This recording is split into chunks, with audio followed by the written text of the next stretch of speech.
Thank you so much, Amandeep, for joining in and taking time out today. Wanted to understand about this 800 crore rupee win, which we understand is the highest ever order till date in the defense segment that Ashok Leyland has bagged. Give us some more details of this order win, the timelines, the margins that you're working with. Because these vehicles are part of the initial positive indigenization list announced by the government of India. So any substantial difference in terms of margins versus what your retail sales product would clock?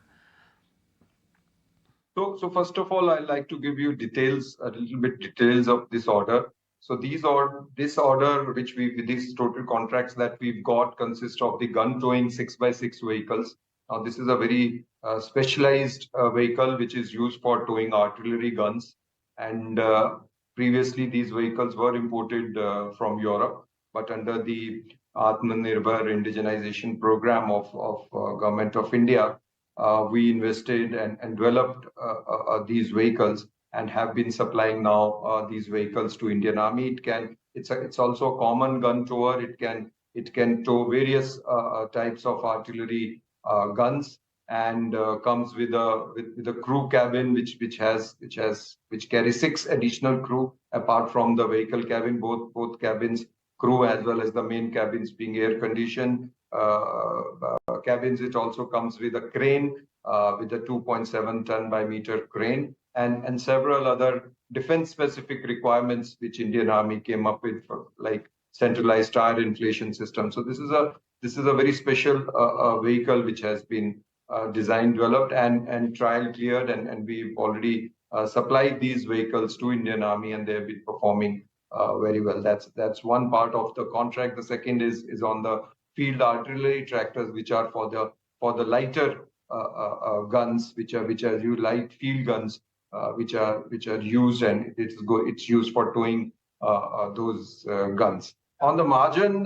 profile, I'm sorry, because these are, as you would imagine, and you would appreciate, that these are competitive tenders that we've won. So I won't be able to share the specific margin profiles of specific orders. Recently, you shared your 3-year target for growth in defense segment. Have you seen, and you've set a target of about 3,500 crore. Do you believe that you can achieve this before 3 years and have big orders started kicking in?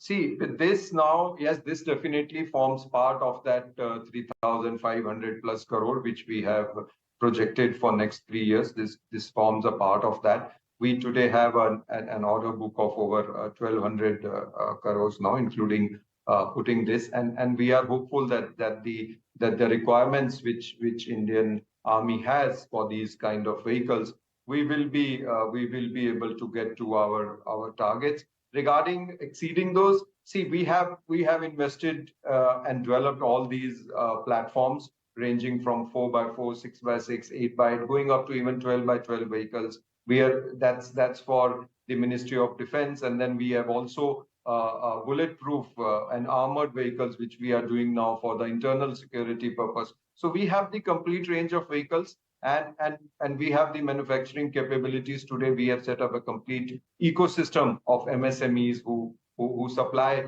various components for these vehicles, which are very much localized here in India now. So we await orders and further tenders from the government side, and definitely, if that is there, maybe we can even exceed that target also. Right. Lastly, your defense exports are to over 15 countries, and we understand all over Asia and Africa as well. And you've highlighted in the past that the company plans to work on this area as well. What could be the export contribution scale up in the eventual time to come? So we have exported our defense vehicles to over 15 countries, and once we have now developed these platforms, because Indian terrain and Indian conditions present all kinds of various climatic conditions, and our vehicles have now tried and tested for these conditions. So now that gives us a big advantage when we are going to the export market, where already these in-service vehicles, if we are able to offer to them, that gives us an advantage. And we've delivered vehicles to various countries in SAARC, in Africa, and also we've delivered vehicles to Thailand, and we are also looking at various other countries now with the range of vehicles that we have. I'm sure in coming times our order book on exports also would see an uptick. All right. Thank you so much for joining in and giving us that view on Ashok Leyland.